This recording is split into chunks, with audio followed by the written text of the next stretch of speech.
The day Marcus Hale lost everything began with a sound he would never forget, the dull thud of his lunchbox hitting the concrete as he watched a pregnant woman collapse on the sidewalk outside the glass tower where he worked.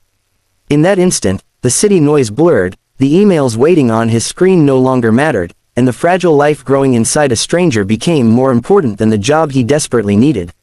He did not know then that this single decision, made in the space of a heartbeat, would unravel his life before slowly stitching it back together in ways he could never have imagined. Before we go any further, if you believe in kindness, second chances, and the power of doing the right thing even when it costs you everything, please take a moment to like this video, share it with someone who needs hope today, subscribe to the channel for more stories like this, and tell us in the comments where you're watching from. Your support truly means more than you know. Marcus was a single father in every sense of the word. His wife, Elena, had passed away 3 years earlier after a brief and brutal illness, leaving him with their 6-year-old son Noah and a quiet apartment filled with echoes of a life that had ended too soon. Every morning before sunrise, Marcus packed Noah's lunch, tied his shoelaces, and walked him to the neighbor's apartment where Mrs. Caldwell watched him before school.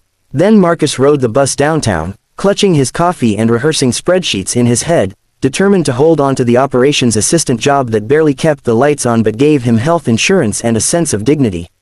He was never late, never complained, and never asked for favors. He believed that if he just worked hard enough, life might eventually loosen its grip on him.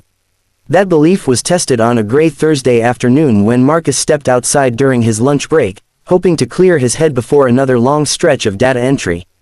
The sky hung low and heavy, the kind that pressed down on the city like an unspoken warning. As he stood near the curb, he noticed a woman across the street, heavily pregnant, her face pale and strained. She took a few unsteady steps before her knees buckled and she fell, one hand instinctively clutching her belly. People slowed, some stared, others stepped around her, but no one stopped. Marcus did not think. He crossed the street, knelt beside her, and felt the sharp edge of fear cut through him as he realized she was in trouble. He helped her sit up, flagged down a taxi when his phone failed to get a signal, and stayed with her as she struggled to breathe. Time slipped away as the taxi crawled through traffic toward the nearest hospital. Marcus thought briefly about the clock on his desk, about the supervisor who watched minutes like a hawk, but the thought dissolved as he focused on keeping the woman calm, offering her water, steadying her trembling hands. By the time they reached the hospital and a nurse rushed her inside on a wheelchair, Marcus's lunch break had turned into an absence that could not be explained away. When Marcus finally returned to work hours later, his shirt wrinkled, his eyes tired, he was called into the glass-walled office overlooking the floor. The manager's expression was tight, professional, unmoved by explanations. Company policy was cited, unapproved absence, operational disruption. Marcus tried to explain, his words tumbling over each other, but the decision had already been made. He was escorted back to his desk to collect his things, the quiet hum of keyboards suddenly loud and accusing. As he walked out with a cardboard box in his arms, shame and fear settled deep in his chest. He thought of Noah's smile, of rent due in 2 weeks, of the promise he had made to always keep them safe. Helping that woman had cost him his job, and he had no idea how he would explain it to his son. That night, Marcus sat at the small kitchen table after Noah had fallen asleep, bills spread out like an accusation.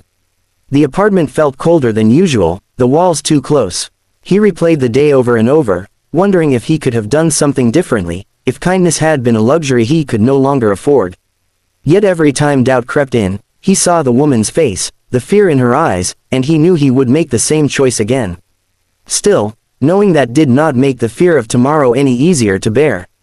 The next morning brought no relief. Marcus walked Noah to school with a forced smile, his mind racing with job listings and impossible math. After dropping his son off, he wandered the city, stopping at libraries to use free computers, filling out applications, each rejection email landing like a quiet blow. By afternoon, exhaustion weighed on him, and he found himself sitting on a park bench, watching parents push strollers, the life he once imagined slipping further away. It was there, as his phone buzzed with an unfamiliar number, that the story took a turn he could never have predicted. The call came from the hospital. At first, Marcus assumed it was a mistake, but as the voice explained that the woman he had helped had asked for him by name, his heart began to pound. He was told she was stable, that she had insisted they find him, and that she wanted to thank him in person. Confused and hesitant, Marcus agreed to return to the hospital, unsure of what awaited him but driven by a quiet pull he could not ignore. When Marcus arrived, he was guided to a private room on the maternity floor, a place that smelled of antiseptic and new beginnings. The woman sat propped up in bed, her face no longer pale but marked by exhaustion and gratitude. She smiled when she saw him, a smile that held more weight than words. As she spoke, Marcus learned that her name was Catherine Whitmore, and that the day before had not been an ordinary emergency. Complications had threatened both her life and her unborn child, and the doctors confirmed that if she had not arrived when she did, the outcome could have been devastating. Marcus listened, overwhelmed, his simple act suddenly magnified beyond anything he had imagined. What came next left him struggling to breathe. Catherine explained that she was not just another expectant mother. She was the CEO of Whitmore Industries, the parent company that owned the building where Marcus had worked. The glass tower, the policies, the manager who had let him go, all traced back to her signature at the bottom of countless documents. She had recognized the company logo on his badge as he helped her, but had been too weak to say anything at the time. Hours later, lying in a hospital bed, she had demanded to know who he was and what had happened to him. Marcus felt the room spin as the weight of coincidence settled in. He thought of the irony, of how close he had been to walking past her like everyone else. Catherine spoke about her own fears, about carrying a child alone after losing her husband years earlier, about understanding the fragile balance between work and family. She told Marcus that his compassion had reminded her of what mattered, of the humanity often lost behind policies and profit margins. By the time she finished, Marcus's eyes burned with unshed tears, his carefully built walls crumbling.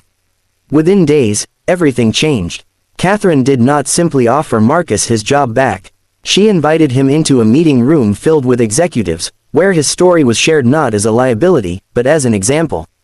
Policies were reviewed, flexibility discussed, and Marcus was offered a new role within the company, one focused on community outreach and employee support, a position that came with better pay, flexible hours, and a sense of purpose he had never known. The man who had carried a cardboard box out of the building days earlier now walked back in with his head held high, not because of luck, but because of integrity. At home, Marcus told Noah the truth in simple terms, explaining that helping someone